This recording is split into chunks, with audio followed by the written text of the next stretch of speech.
वहीं धारा 370 के मामले को लेकर आपको बता दें, बीजेपी ने कांग्रेस को जमकर घेरा है। जम्मू कश्मीर में 370 की वापसी को लेकर किस तरीके का घमासान मचा, वो तस्वीरें आपने देखी हैं और इसमें समर्थन लेकर कांग्रेस पार्टी अपने ही जाल में फंसती हुई नजर आ रही है। बीजेपी ने एक बार फिर से राष्ट्रवाद को लेकर कांग्रेस पार्टी को जमकर घेरा है। देखिए इस रिपोर्ट में।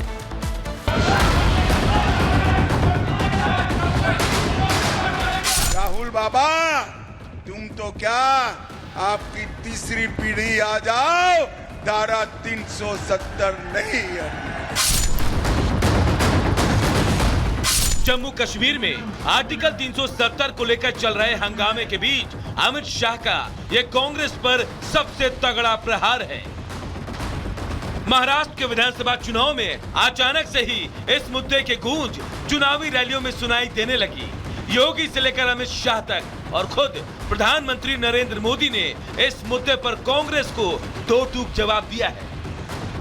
2-3 दिन पहले जम्मू कश्मीर विधानसभा में कांग्रेस गठबंधन वहां फिर से आर्टिकल 370 लागू करने का प्रस्ताव पारित किया है। दोस्तों, पाकिस्तान के एजेंडे को देश में बढ़ावा देने की कोशिश मत करो। याद रखो, तुम्हारे ये मंसूबे कामयाब नहीं होंगे। दरअसल जम्मू कश्मीर विधानसभा में आर्टिकल 370 की वापसी का प्रस्ताव लाया गया है। कांग्रेस और नेशनल कॉन्फ्रेंस इस प्रस्ताव के समर्थन में है, जबकि बीजेपी विधायक इसका जोरदार विरोध कर रहे हैं। विधानसभा के अंदर कई बार हंगामा, मारपीट की स्थिति भी पैदा हो गई, जिसके बाद अचानक ही यह मुद्दा देश में फिर से गूंजने लगा। इस मुद्दे पर कांग्रेस को बेनकाब करने के लिए खुद बीजेपी के बड़े नेताओं ने कमान संभाल ली है। योगी और मोदी ने राहुल गांधी एंड कंपनी को सीधा संदेश दिया कि अब 370 दफन हो गया है, जिसकी वापसी असंभव है। हाल ही में जम्मू कश्मीर विधानसभा के अंदर उस प्रस्ताव को देखा होगा जिसमें उन्होंने कहा है कि हम कश्मीर के अंदर धारा 370 को फिर से बहाल करेंगे। यानी आतंकवाद की जड़ जो धारा 370 है, कांग्रेस और समाजवादी पार्टी को अपनी स्थिति स्पष्ट करनी चाहिए कि जम्मू कश्मीर विधानसभा के इस प्रस्ताव पर वो बोले। क्यों उनका मुंह बंद है इस पर? इस समाजवादी पार्टी हो या कांग्रेस, ये राष्ट्रीय एकता और अखंडता के साथ खिलवाड़ कर रही है अपने राजनीतिक स्वार्थों के लिए। दरअसल मौका भले ही महाराष्ट्र और झारखंड विधानसभा चुनावों का है, लेकिन बीजेपी इस मुद्दे पर कांग्रेस समेत ऐसे तथाकथित सेक्युलर दलों को पूरी तरह से बेनकाब कर रही है, जो अब भी 370 के मुद्दे पर सियासत कर रहे हैं। बीजेपी का सवाल है कि जम्मू कश्मीर में भारतीय संविधान को लागू करने से रोकना चाहता है विपक्ष। क्या मुस्लिम वोट बैंक के लिए संविधान लागू करने का विरोध कर रहा है विपक्ष? 370 लागू कर अनुसूचित जातियों का आरक्षण वापस लेगा विपक्ष?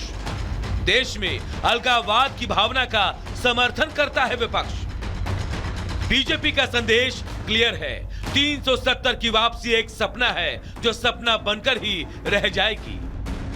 कांग्रेस, एनसीपी, नकली शिवसेना, शरद पवार की एनसीपी, ये कहते हैं कश्मीर में धारा 370 नहीं हटनी चाहिए। शरद पवार साहब, आपकी 4 पुश्तें भी आएगी, धारा 370 हम वापिस नहीं आएंगे। बीजेपी के इन चुभते सवालों का जवाब कांग्रेस समेत दूसरे विपक्षी नेताओं के पास नहीं है। 370 की वापसी का झूठा सपना बेच रहे दल इस मामले पर गोल मोल जवाब देकर अपनी गर्दन बचाने की कोशिश कर रहे हैं। भारत सरकार बार बार कहती थी आर्टिकल 370 हटने के बाद हालात नॉर्मल हैं, लेकिन क्या ये हालात नॉर्मल हैं? ये तो और ज्यादा एबनॉर्मल है। कांग्रेस का हाल तो ये है कि वो ना तो खुद इस मुद्दे को उगल पा रही है और ना ही निगल पा रही है। जम्मू कश्मीर में 370 की वापसी असंभव है, ये बात कांग्रेस भी जानती है, लेकिन वोट बैंक की सियासत विपक्ष को सच स्वीकार करने से रोक रहा है। कश्मीर विधानसभा में इसका समर्थन करने वाली कांग्रेस भी देश के दूसरे राज्यों में इसकी चर्चा से भाग रही है। दूसरी तरफ बीजेपी ने साफ कर दिया है कि अब कोई भी ताकत ऐसे अलगाववादी कानून की वापसी नहीं कर सकती है। Bureau report, Republic Bharat. और अब खबर हापुड़ से है, जहां पर ये बताया जा रहा है कि तेल के गोदाम में आग लग गई, जिसके बाद जबरदस्त हड़कंप मच गया। क्योंकि तेल के गोदाम में जो आग लगी होगी उसके बाद स्थितियां क्या होंगी ये अंदाजा लगाया जा सकता है। कितना वक्त लगा आग बुझाने में, 1 मिनट की रिपोर्ट में समझिए।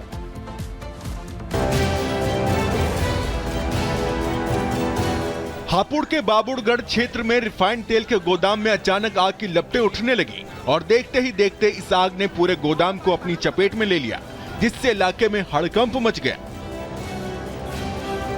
आग की खबर मिलने पर फायर ब्रिगेड की गाड़ियां मौके पर पहुंच गईं, जिसके बाद आग पर काबू पाने की कोशिश की गई। आबादी वाले इलाके में गोदाम होने के कारण लोगों में डर फैल गया कि आग आसपास के मकानों को भी अपनी चपेट में न ले ले, जिसके चलते मौके पर पहुंची पुलिस ने आसपास के घरों को तुरंत खाली करा दिया। लोगों ने सुबह सुबह देखा कि गोदाम के अंदर से धुआं निकल रहा है। थोड़ी ही देर में गोदाम से आग की लपटें उठने लगी, जिससे मौके पर अफरा तफरी मच गई।